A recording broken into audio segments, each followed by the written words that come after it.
जय श्री कृष्ण दोस्तों, हर हर महादेव। 2026 का चातुर्मास 25 जुलाई दिन शनिवार से प्रारंभ हो रहा है और इसका समापन जो है वह 21 नवंबर दिन शनिवार को हो रहा है। तो ये चातुर्मास जो है 4 महीने चलता है। इसे चौमासा भी कहते हैं और देवशयन काल भी कहते हैं। तो जो चौमासा का समय होता है वह सावन, भादो, ग्वाल और कार्तिक का समय होता है। देवशयन काल जो होता है वह हर व्यक्ति के लिए बहुत ही महत्वपूर्ण होता है, क्योंकि देवशयन काल में दो प्रमुख बातों पर ध्यान दिया जाता है। एक तो इसमें आहार पर नियंत्रण करने का समय होता है और दूसरा अपनी आध्यात्मिक उन्नति करने का समय होता है। अपनी आध्यात्मिक उन्नति करने के लिए व्यक्ति इसमें स्नान, दान, हवन, जप, स्वाध्याय, इन सभी चीजों पे वह ध्यान देता है। तो देवसेन का काल होता है। इसमें देखिए, कोई भी एक छोटा नियम ले, लेकिन नियम अवश्य ही लेना चाहिए। और ऐसा भी नहीं है, क्योंकि देखिए हम सभी गृहस्थ जीवन में हैं, तो ऐसा भी नहीं है कि अगर कोई व्यक्ति 4 महीने का, क्योंकि चातुर्मास है तो 4 महीना है, तो मुख्यतः देखिए नियम यही है कि इसमें 4 महीने का एक संग संकल्प लिया जाता है। जब देवशयनी के दिन इसमें संकल्प अपना प्रारंभ हो जाता है। लेकिन अगर किन्हीं कारणोंवश आप 4 महीने का एक संग संकल्प नहीं ले पाते हैं, तो ऐसी स्थिति में आप जो है 1 महीने का, 2 महीने का, ऐसे भी संकल्प आप ले सकते हैं। या फिर स्टार्टिंग का पहला महीना सावन आपने लिया, उसके बाद आखिरी जो है कार्तिक का महीना आपने ले लिया, ठीक है, या फिर सावन और भादो आपने कर लिया। तो इस तरीके फिर आपका जो उत्साह बढ़ गया, आपको लगा कि नहीं मुझे सफलता मिल रही है, तो आगे भी आप कंटिन्यू कर दीजिए। तो कहने का मतलब ये है कि कोई भी एक अगर आप छोटा नियम लेते हैं, तो उस नियम को अगर आप 4 महीना अच्छे से निभाते हैं तब तो बहुत ही उत्तम है। लेकिन अगर आपके मन में जरा सा भी डर है कि ये मेरा खंडित हो सकता है या किन्हीं कारणों से मैं इसको पूरा नहीं कर पाऊंगा, तो ऐसी स्थिति में आप फिर उसको पार्ट पार्ट में कर लीजिए। पिछले वीडियो में हम लोगों ने बात किया था कि चातुर्मास में आहार पर नियंत्रण करने का क्या नियम होता है। अगर आपने वीडियो नहीं देखा है तो प्लीज आप उसे अवश्य देखिएगा। उसका जो लिंक है मैं डिस्क्रिप्शन में डाल दूंगी। आज हम लोग बात करेंगे कि अपनी आध्यात्मिक उन्नति करने के लिए हम लोग क्या क्या कर सकते हैं। देखिए, जो हमारे पंचदेव हैं, जिनकी पूजा हम गृहस्थों को करने का सुझाव दिया गया है, हमारे शिव जी हैं, हमारे भगवान विष्णु हैं, हमारी भगवती दुर्गा हैं, हमारे गणेश जी हैं और हमारे सूर्य नारायण हैं। ये हमारे पंचदेव हैं। इन्हीं की पूजा आराधना करने का हमें सुझाव दिया जाता है। तो हमारे जो भी इष्ट हैं उनको देखिए प्रसन्न करने का हर व्यक्ति इसमें जो है चातुर्मास में उपाय करता है। तो देखिए, आपके इष्ट कोई भी हो, लेकिन कुछ नियम ऐसे होते हैं जो कि हर कोई उसको फॉलो करता है। जैसे चातुर्मास में स्वाध्याय करने को बहुत ही ज्यादा महत्व दिया गया है, ठीक है। तो अब ऐसा भी नहीं होता है कि जो भी आप धार्मिक अपनी पुस्तकों का पाठ करेंगे पूजा के समय ही बैठ के आपको पाठ करना है। जिस भी समय आपको समय मिले, बस स्वच्छता का हमें ध्यान रखना है, ठीक है। आपके हाथ जब आप पढ़िए तो अपना हाथ पैर अच्छे से आप धुल लीजिए। उसके बाद जो है अपना आप वो धार्मिक ग्रंथ का पाठ कीजिए। आप रामचरितमानस का पाठ कर सकते हैं, आप श्रीमद् भगवद गीता का पाठ कर सकते हैं, श्रीमद् भागवतम का पाठ कर सकते हैं, देवी भागवतम का पाठ कर सकते हैं, ठीक है। ऐसे ही ब्रह्म वैवर्त पुराण का पाठ कर सकते हैं, विष्णु पुराण का पाठ सकते हैं, अग्नि पुराण का पाठ कर सकते हैं, गरुड़ पुराण का कर सकते हैं, ठीक है। महाभारत का आप पाठ कर सकते हैं। तो कहने का मतलब है कि स्वाध्याय जो है आपको जो भी जिसमें भी आपकी रुचि है या जो अभी अब तक आप नहीं कर पाए हैं, जिनको आपको पढ़ने की इच्छा है, तो इस चातुर्मास में आप थोड़ा थोड़ा करके उसको आप कंप्लीट कर सकते हैं। तो स्वाध्याय को इसमें जो है बहुत ही ज़्यादा इसमें महत्व दिया गया है, ठीक है। इसके बाद देखिए, इस चातुर्मास में देखिए भूमि शयन करने का नियम है, ठीक है। इसमें आपके इष्ट कोई भी हो, हर मतलब इसमें भूमि शयन करने का सुझाव दिया जाता है। ऐसे ही इस 4 महीने में ब्रह्मचर्य करने का पालन लिया जाता है, ठीक है। इसके अलावा इस 4 महीने में एक समय भोजन करने का नियम होता है। तो देखिए, इसमें क्या होता है कि दिन भर आपको फलाहार करना होता है और शाम के समय जो है एक समय आप भोजन ग्रहण करते हैं। ऐसे ही 4 महीना आपको करना है, ठीक है। ऐसे ही इन 4 महीनों में सूर्योदय से पूर्व जो है स्नान करने का संकल्प लिया जाता है। जो हमें अधिक करने का नियम तो 12 महीना होता है, लेकिन ऐसे जो 12 महीने नहीं कर पाता है वो 4 महीने कम से कम जो है सूर्योदय से पूर्व स्नान करने का संकल्प लेता है, ठीक है। तो जो आपसे संभव हो सके, जितना आपको हो सके, अपना जो है आध्यात्मिक उन्नति करने के लिए इसमें आप कर सकते हैं। अब हम लोग बात करते हैं अपने जो है जो हमारे पंचदेव हैं उनको स्टेप बाय स्टेप हम लोग एक एक इष्ट देव पे बात करते हैं कि इनके लिए हम क्या क्या हम लोग इस चातुर्मास में हम कर सकते हैं। अगर आप शिव भक्त हैं तो इस महीने में जो है चातुर्मास में जो है आप शिव को प्रसन्न करने के लिए क्या क्या कर सकते हैं। छोटा भी देखिए नियम आप अपना सकते हैं और कोई बृहद भी आप नियम अपना सकते हैं। एक नियम भी ले सकते हैं, एक से ज़्यादा नियम भी आप ले सकते हैं। वो टोटली जो है आपके ऊपर निर्भर करता है। अगर आप भगवान शिव को प्रसन्न करना चाहते हैं तो आप जो है पूरे चातुर्मास में पार्थिव शिवलिंग का निर्माण करके उनका पूजन आप कर सकते हैं। अगर देखिए पूरे 4 महीने नहीं कर सकते तो कम से कम 1 महीने कीजिए। पूरे सावन जो है पार्थिव शिवलिंग का निर्माण करिए, उनका पूजन अर्चन कीजिए। ठीक है। इसके अलावा आपने अगर अपने घर में शिवलिंग रखा हुआ है, प्रतिदिन आप अगर उनका अभिषेक कर रहे हैं तो अति उत्तम है। लेकिन अगर आप किन्हीं कारणवश नहीं करते हैं तो कम से कम इस पूरे चातुर्मास में उनके ऊपर जलाभिषेक अवश्य ही होना चाहिए। आपके आसपास जो मंदिर है, ठीक है, अगर आप वहाँ पे जाके भगवान शिव को आप जल अर्पण करने का नियम अपना लेना चाहते हैं तो वो आप ले सकते हैं। आपके आसपास शिव मंदिर है तो आप शिव मंदिर में प्रतिदिन जो है पूरे 4 महीने जो है दीपदान करने का संकल्प आप ले सकते हैं। आपके आसपास बेल का पेड़ है तो आप जो है अब बेल के पेड़ में सुबह जो है आप जल अर्पण कीजिए, शाम में जो कि वहाँ पे दीपदान करने का नियम आप ले सकते हैं। ठीक है। इसके अलावा देखिए, अगर लक्ष्मी को प्रसन्न करना है तो दारिद्र दहन शिव स्तोत्र का पाठ करते हुए या फिर शिव सुक्तम का पाठ करते हुए आप जो है, जैसे होता है ना कि अभिषेक करना, तो लगातार जैसे कंटिन्यूअस दारिद्र दहन का आप 11 पाठ करिए, 16 पाठ करिए, या फिर शिव सुक्तम का आप 16 पाठ करिए, 8 पाठ करिए, इस तरह से करते हुए।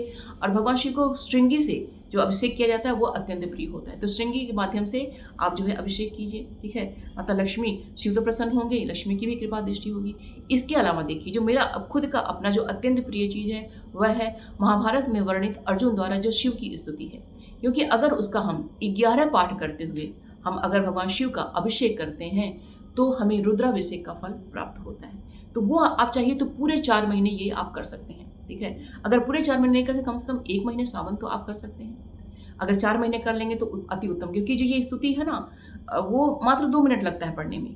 आपको याद हो जाएगा तो बहुत ही अच्छे से, आप 2 मिनट भी मैंने ज़्यादा बोल दिया, उसके पहले ही आप खत्म कर सकते हैं। आधे घंटे का ये है, आधे घंटे में आपको रुद्राभिषेक का फल आपको प्राप्त होगा। तो इस तरह से आप नियम कोई भी ले सकते हैं। इसके अलावा शिव सहस्त्र नाम के पाठ का आप नियम ले सकते हैं, भगवान शिव के 108 नाम का पाठ का ले सकते हैं। ठीक है।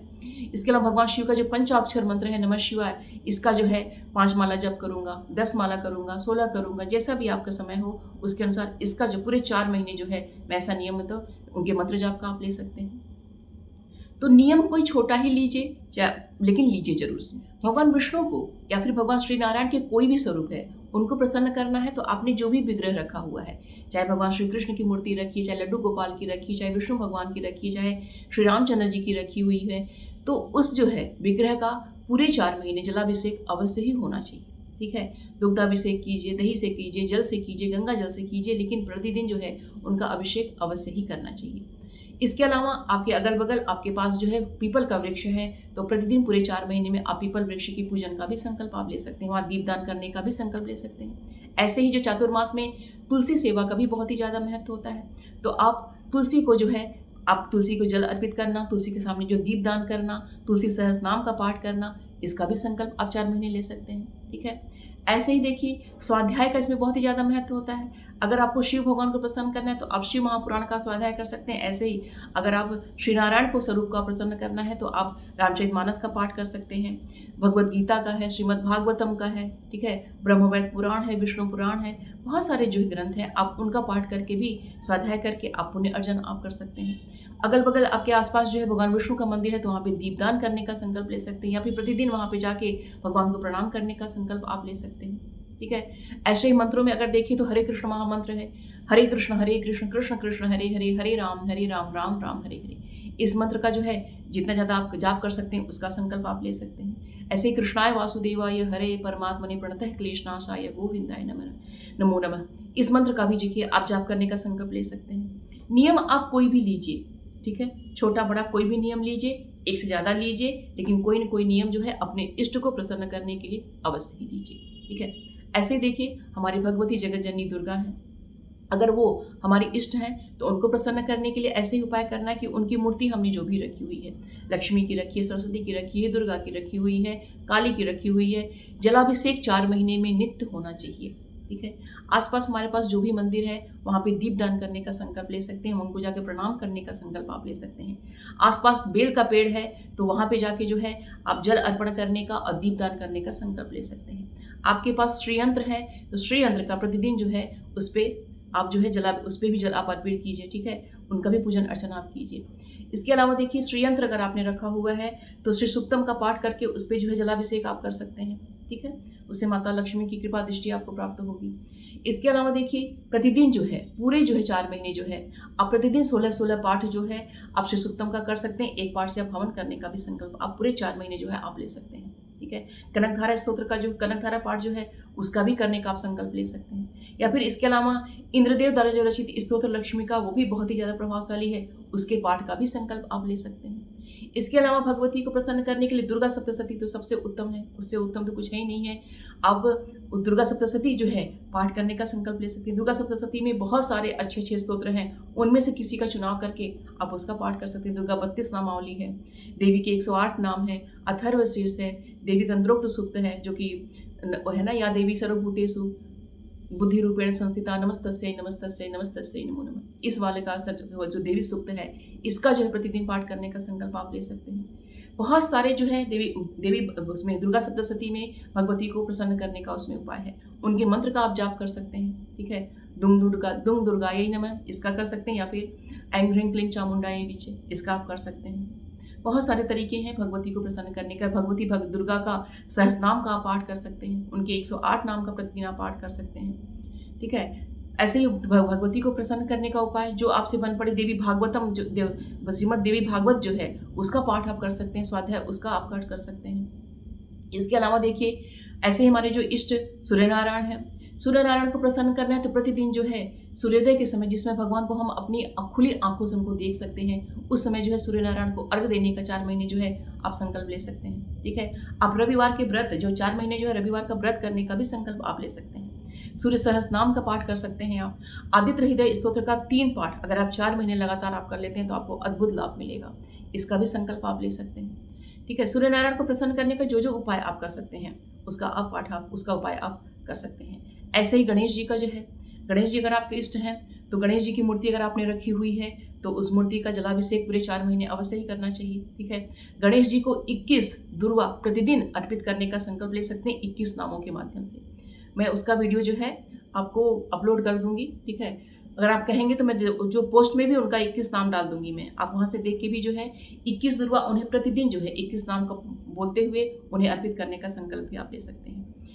गणेश सहस्रनाम का पाठ कर सकते हैं। गणेश जो है गणेश अथर्व शीर्ष का आप पाठ कर सकते हैं, ठीक है। गणेश जी के 108 नाम है, 21 नाम है, उनके 12 नाम है, बहुत सारे उनके अच्छे अच्छे स्तोत्र हैं, उसका पाठ करने का आप संकटनाशन गणेश स्तोत्र पाठ करने का संकल्प आप ले सकते हैं।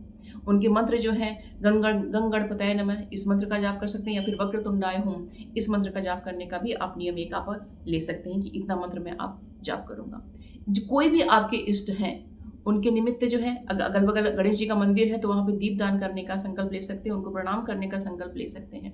तो जो भी आपके इष्ट हैं उनको प्रसन्न करने के लिए ज़्यादा से ज़्यादा इसमें उपाय हमें करना चाहिए। आप चातुर्मास में कोई भी एक छोटा नियम लीजिए, लेकिन नियम आप अवश्य ही ग्रहण आप कीजिएगा। आप कौन सा नियम लेने वाले हैं आप प्लीज़ कमेंट बॉक्स में मुझे अवश्य बताइएगा, और किस टॉपिक पे आपको जो है वीडियो चाहिए आप ये भी कमेंट बॉक्स में डाल दीजिएगा, ताकि मैं उस टॉपिक में मैं जल्द से जल्द जो है आपको वीडियो अपलोड कर सकूं। मेरा वीडियो जो है बहुत ही ज़्यादा लेट होने का कारण ये है कि मेरी जो तबीयत जो थोड़ा सा ठीक नहीं चल रही है। मेरा मेनोपॉज के चलते जो है मेरे वीडियोज़ जो है बहुत ही ज़्यादा लेट पड़ रहे हैं, मेरा हेल्थ जो है बहुत ही ज़्यादा उससे इफेक्टिव है। मेनोपॉज से संबंधित जो है बातें भी जो है मैं आप लोगों को एक वीडियो में अपलोड करके बताऊँगी, क्योंकि जो भी लेडीज़ जो हैं मतलब इस पीरियड में जा रही हैं उन्हें क्या क्या सावधानी रखनी चाहिए, क्या क्या उनको प्रॉब्लम हो रही होगी, क्या क्या उनको हो सकती है, इन सभी टॉपिक पे भी मैं आप लोगों को किसी एक वीडियो में मैं आप लोगों को ये सब बातें भी आपके संग में शेयर करूंगी। तो उम्मीद करती हूँ कि ये वीडियो आप सभी के लिए बहुत ही हेल्पफुल होगा। इससे संबंधित कोई भी प्रश्न अगर आपका है तो कमेंट बॉक्स में मुझसे पूछिएगा, रिप्लाई मैं आपको अवश्य करूंगी। मिलते हैं अगली वीडियो में। अपना और अपनों का ख्याल रखिएगा। जय श्री कृष्ण, हर हर महादेव।